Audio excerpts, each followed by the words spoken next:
হ্যাঁ হ্যাঁ Mahadev. Hello guys, তোমরা সবাই কেমন আছো? আমিও ভীষণ ভালো আছি। তো দেখতেই পেলে সামনে কতগুলো ভক্ত পেরিয়ে গেল জল নিয়ে। তো আমিও বেরিয়ে যাচ্ছি এখন পুজো দেওয়ার জন্য। তো চলো তোমাদেরকে দেখাই। তো আমরা এসেছি পিয়ালা কালীবাড়ি মন্দিরে পুজো দেওয়ার জন্য।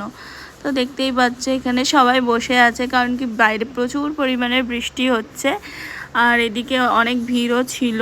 তো আমি একটু দাঁড়িয়ে গেলাম, আমার লাইন এখনও আসেনি পুজো দেওয়ার।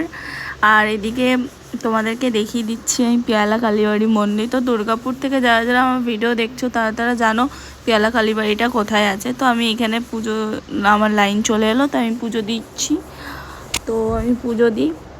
আর কারা কারা সোমবারে শিব ঠাকুরের মাথায় আগে জল ঢালো আমাকে কমেন্টে জানিও। তো এই যে, আর কমেন্টে জানিও তো। আমি না বুঝতে পারছি না এটা দ্বিতীয় সোমবার কি তৃতীয় সোমবার। তো এখানে একটা খুদে দেখো ধূপ দেখাচ্ছে, পুজো দিচ্ছে ঠাকুরকে।